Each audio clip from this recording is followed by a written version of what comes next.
जी हाँ, तो चलिए आज हम जो है दो कलाकार पार्ट से देखते हैं कुछ महत्वपूर्ण प्रश्न और उनके उत्तर क्या होंगे। आप ध्यान से सुन लीजिए, मैं इन प्रश्नों का उत्तर आपको बताऊंगा और उसे लिखना तो आपको ही होगा। मौखिक में ये प्रश्न है कि चित्रा ने दुनिया के कन्फ्यूजन को कैसे बताया। तो आप देखे होंगे शुरू शुरू में जब पाठ पढ़ते हैं, अगर आपने वीडियो नहीं देखा है तो आप ज़रूर देख लीजिएगा। चित्रा अपनी सहेली अरुणा को जगाती है और कहती है कि तुम देखो, मैंने चित्र बनाया है मेरा चित्र पूरा हो गया। तो उसके बाद उसके चित्र को यानी चित्रा के चित्र को जब अरुणा देखती है तो उसे कुछ समझ में ही नहीं आता है, सब कुछ एक दूसरे के ऊपर चढ़ते हुए दिखाई देते हैं। यही उत्तर है कि चित्रा के चित्र में सब कुछ जो कुछ भी उसने बनाया था, सारी चीज़ें एक दूसरे के ऊपर चढ़ते हुए, एक दूसरे के ऊपर लांघते कूदते भागते हुए दिखाई दे रहे हैं। कुछ समझ में नहीं आ रहा है कि कौन कहाँ जा रहा है। तो यही बात है। और पूछने पर भी उसने चित्रा ने बताया भी अरुणा को कि ये आज के समय की दुनिया के कन्फ्यूजन का प्रतीक है। सभी लोग आज के समय में लोगों को समझ में नहीं आता अच्छा क्या है बुरा क्या है, कौन क्या कर रहा है, कौन आदमी कैसा है। आगे है दोनों सहेलियों की रुचियों में क्या अंतर था। दोनों सहेलियों की रुचियों में बहुत अंतर था। एक चित्रा जो है, चित्रा की रुचि चित्रों में थी और अरुणा की रुचि थी गरीब लाचार मजबूर लोगों की मदद करने में।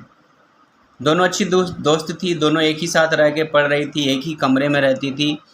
इनके कॉलेज में इनके जैसा कोई दोस्त दूसरा और नहीं था, लेकिन दोनों सहेलियों की रुचि यानी इच्छा, इंटरेस्ट, मन अलग अलग थी। एक को गरीब लोगों की सेवा करने यानी अरुणा को गरीबों की सेवा करने में अच्छा लगता था, तो चित्रा को केवल अच्छे चित्र बनाने में रुचि थी। फिर किस चित्र ने चित्रा को प्रसिद्ध बनाया, तो उस भिखारिन बुढ़िया जो मर गई थी और उसके बच्चे उस पर लिपट करके रो रहे थे, तो चित्रा ने उसी चित्र को बनाया जिससे वो प्रसिद्ध हो गई। फिर एक कलाकार के रूप में चित्रा सफल है, आप इससे कितने सहमत हैं, तर्क पूर्वक बताइए। तो चूँकि चित्रा ने उस भिखारिन बुढ़िया के मर जाने के बाद उसका जो चित्र बनाई, बच्चे लिपट के रो रहे हैं, इससे वो प्रसिद्ध तो हुई, लेकिन लेखक और अरुणा के अनुसार कोई भी व्यक्ति यानी सफल चित्रकार तभी है जिसकी कला, जिसका चित्र समाज सुधार में अगर काम आ गया, यानी जिससे लोगों को कुछ फ़ायदा हो गया, तो उसकी कला अच्छी है, वरना वह कला निरर्थक है। तो एक कलाकार के रूप में चित्रा सफल तो थी, उसको उसके द्वारा बनाए हुए चित्र के लिए उसे प्रथम पुरस्कार मिला, तो वो एक सफल चित्रकार तो है। आगे बढ़ते हैं लिखित की ओर। यहाँ पे देखिए एक पैराग्राफ दिया हुआ है और इसी से संबंधित आपको प्रश्न पूछे जाएंगे। इसको आप पढ़ लेंगे तो अच्छे से समझ में आ जाएगा। चित्रा ने किसके और कितने चित्र बना रखे थे, तो चित्रा ने बाढ़ के चित्र बनाए थे। कितने बनाए थे? 3। तो चित्रा ने बाढ़ के 3 चित्र बनाए थे। चित्र कैसे थे? बाढ़ का दृश्य कैसा होता है, चित्र उसने ऐसे बनाए थे जैसे चित्र को देख करके ये नहीं लग रहा है कि चित्र है, ऐसा लग रहा है कि वो रियल में वहीं पे है और आदमी वहीं खड़े होकर के देख रहा है। मतलब कि ऐसा लग रहा है कि हम नदी के किनारे जहाँ बाढ़ आई हुई है वहीं पे हैं, चित्र नहीं बल्कि हम रियल में देख रहे हैं। फिर लोगों के जीने के लाले क्यों पड़े थे? बाढ़ आई है, सभी लोगों का जीवन तबाह था। मतलब यही बात है कि भाई वहाँ लोगों के जीने के लाले क्यों पड़े थे। बाढ़ आई है, लोगों का घर बर्बाद हो गया, कितने लोग डूब के मर गए, इसीलिए कह रहे हैं कि भाई लोगों की जान जा रही है, बर्बादी है, तबाही है। अगला है लघुत्तरीय प्रश्न यानी शॉर्ट आंसर टाइप क्वेश्चन। कला के विषय में अरुणा के क्या विचार थे? तो कला के विषय में अरुणा का यह विचार था कि किसी भी व्यक्ति की कला तभी सार्थक है जब उस कला से किसी का फ़ायदा हो, लोगों को फ़ायदा हो, वही सफल कलाकार है। अगर आपकी कला से किसी गरीब मजबूर लाचार की भलाई नहीं होती है तो आपकी कला निरर्थक है चित्र के अनुसार। आगे बढ़ते हैं। निरर्थक है मतलब बेकार है। अब आगे देखिए, समाज सेविका अरुणा के कार्यों का उल्लेख कीजिए। यानी समाज की सेवा जो अरुणा कर रही थी, सोशल सर्विस, सोशल वर्क, तो उसने क्या क्या काम किए थे। तो गरीब बच्चों को, लाचार मजदूर जो वॉचमैन हैं, काम करने वाले, उनके बच्चों को वो बुला करके अपने घर, अपने कमरे में फ्री में पढ़ाती थी। फिर बाढ़ पीड़ित लोगों को चंदा इकट्ठा करके इसने बहुत सारी सुविधाएं दी। ये वहाँ खुद गई थी। और भी बातें आप लिख सकते हैं खुद, जो एक समाज सेवी व्यक्ति करते हैं। अनजाने में ही चित्रा ने अनाथ बच्चों की मदद कैसे की। तो देखिए, अनजाने मतलब अननोन, बिना जाने समझे ही चित्रा ने उन अनाथ बच्चों की मदद कर दी। क्योंकि अगर चित्रा उन अनाथ बच्चों की चित्र नहीं बनाती, चित्र की जिक्र नहीं करती, तो अरुणा को पता नहीं चलता कि क्या हुआ है। चित्रा के चित्र बनाने से अरुणा को पता चल गया कि भिखारिन बुढ़िया मर गई है, और तभी अरुणा वहाँ गई और भिखारिन बुढ़िया के उन दोनों बच्चों को वो अपना बना ली। अगर चित्रा ने उन बच्चों का, भिखारिन का चित्र नहीं बनाई होती, तो शायद वो कहीं इधर उधर भटक के वे लोग भी मर जाते, अरुणा का ध्यान शायद वहाँ तक न पहुँचता। तो अनजाने में ही चित्रा ने उन अनाथ बच्चों की इस प्रकार मदद कर दी। फिर अरुणा प्रदर्शनी में क्यों गई थी। तो अरुणा जो है चित्रा के चित्रों की प्रदर्शनी में चित्रा के चित्र देखने नहीं, बल्कि अपनी सहेली चित्रा से मिलने गई थी। तो चित्रा से मिलने गई थी, चित्र देखने के लिए नहीं। आगे है, भिखारिन वाली घटना ने चित्रा और अरुणा के जीवन को नई दिशा दी कैसे। तो भिखारिन वाली जो घटना है, नहीं, भिखारिन मर गई, चित्रा ने उसका चित्र बनाया और वो एक प्रसिद्ध चित्रकार हो गई, सबसे मशहूर हो गई।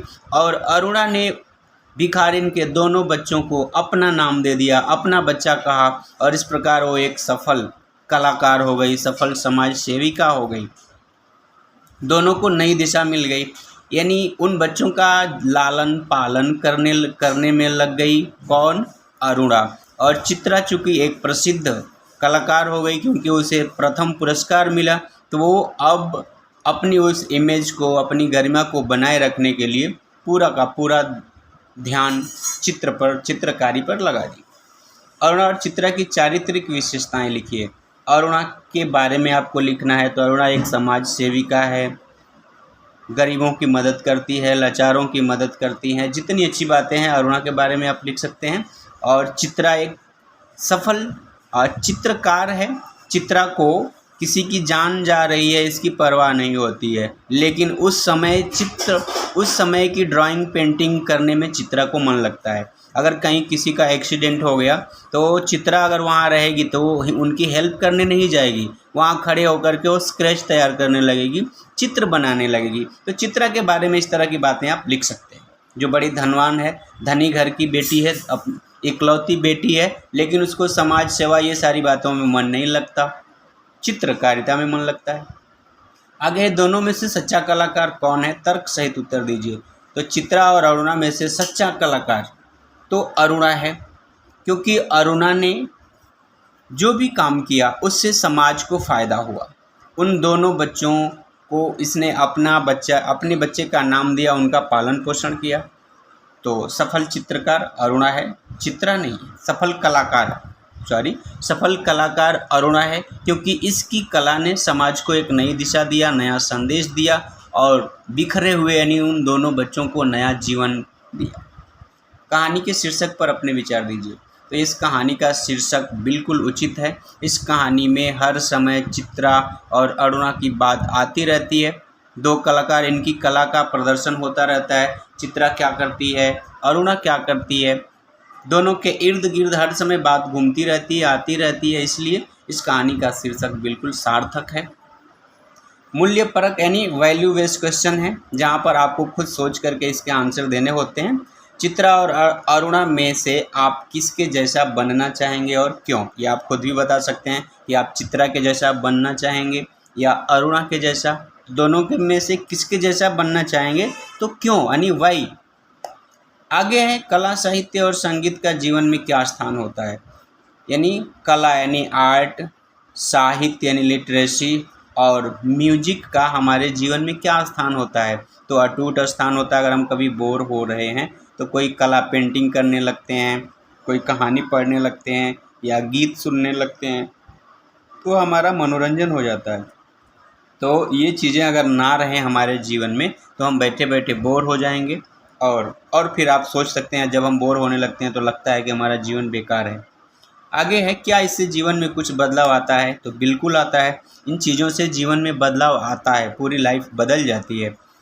अपने विचार लिखिए। तो ये रहा आपका नोट्स, जो हमने आपको एक छोटे से प्रयास में इनके उत्तर बताए। अब आपको लिखना है और लिख करके आप सबमिट करें, सीखें।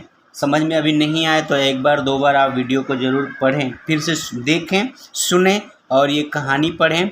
आपका भला हुआ तो आप अपने मित्रों के साथ भी ज़रूर शेयर कर लें ताकि उनका भी फ़ायदा हो जाए।